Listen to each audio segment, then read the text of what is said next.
I used to think some people walk through our lives without ever really seeing us. They look, they talk, they share the same space, but their eyes just don't stop long enough to truly understand who we are. For years, I existed in that quiet, unseen space, waiting for the one person who mattered most to me to finally see me. This is the story of how that waiting changed me, and how being seen changed absolutely everything. It all started at the old city library on a rainy morning. I was a helper there. My days spent arranging books and guiding people to quiet corners. That's where I first saw Daniel. He came in every week, always at the same time, with a calm, deliberate walk. He would find his usual spot near the window, surrounded by history books, taking notes in a careful, elegant script. At first, he was just another regular face in the crowd. But soon, he became the quiet center of my thoughts. Daniel wasn't much of a talker. When he did speak, his voice was gentle and thoughtful. He'd thank me politely when I helped him find a book, and our conversations were always short, simple, and safe. But every single word he said stayed with me long after he'd gone for the day. I'd find myself wondering what he thought about as he stared out the rain-streaked window. I wondered if he ever noticed how my hands would tremble just a little when I handed him a book. Days melted into months, and I learned his routine without even trying. I knew exactly when he would arrive and when he would leave. I also knew, with a painful certainty, that he never really looked at me. His gaze would pass right over my face, as if I were just another piece of the library's furniture. That truth hurt more than I ever expected it to. But still, I waited. Because love, I believed, had to be patient, even when it was completely unseen. My life outside the library was simple. I lived with my mother in a small apartment. She worked tirelessly, and I worked even harder, trying to save both money and dreams. At night, I'd lose myself in books and imagine a future where someone finally understood my silence. Daniel was always in those dreams, a silent figure who never spoke my name.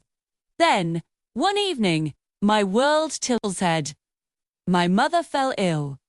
Suddenly, hospital visits became a regular part of our routine. A heavy, constant fear settled into my days. I kept working, putting on a smile for the library visitors.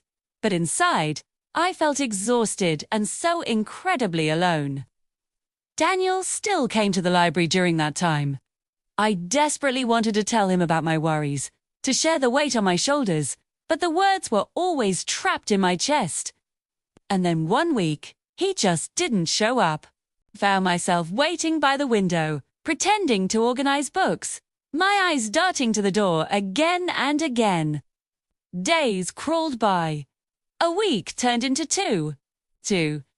I tried to convince myself it didn't matter, but my heart knew better.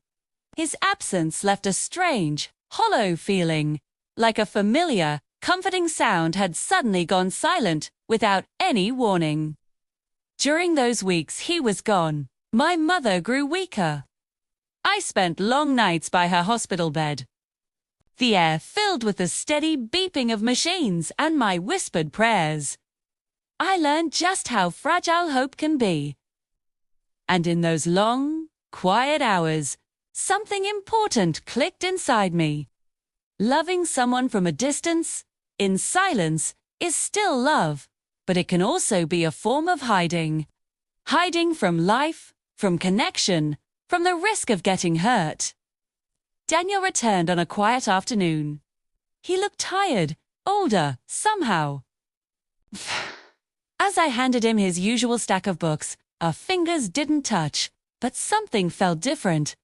His eyes lingered on my face for a second longer than usual.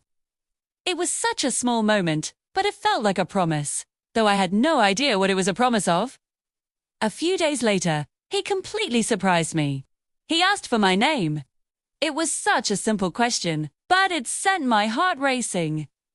I told him, trying my best to sound calm. He repeated my name slowly, as if he were learning its weight, its meaning.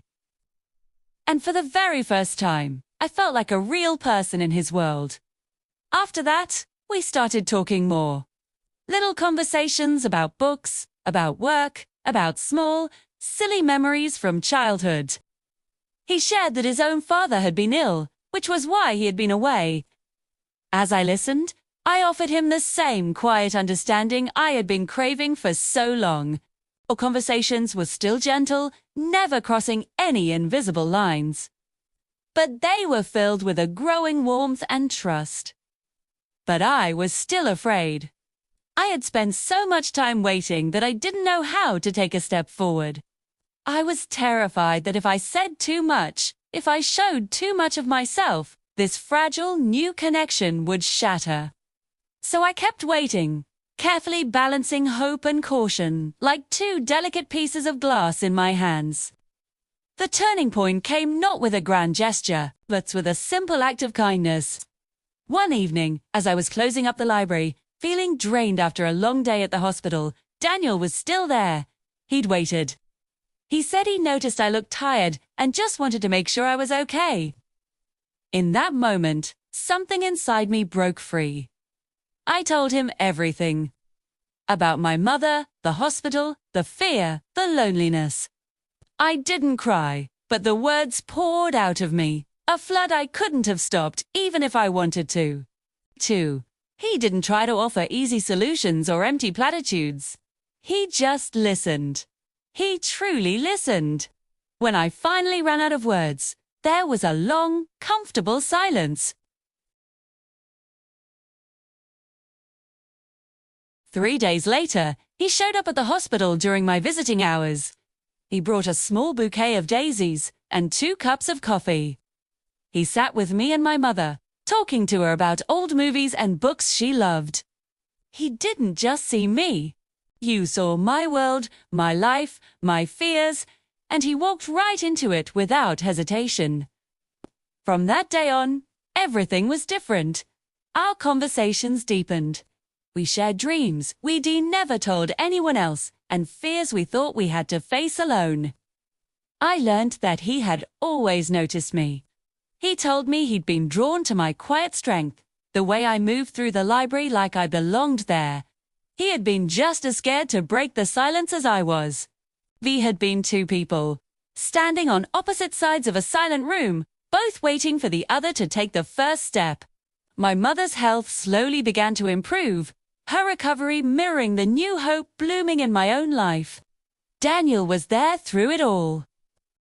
He held my hand during tough doctor's appointments and celebrated small victories with me. The library, once my quiet refuge, became our place. The window where he used to sit alone was now where we sat together, our shoulders touching, our silences no longer empty but full of understanding. I learned that being seen isn't just about someone's eyes meeting yours.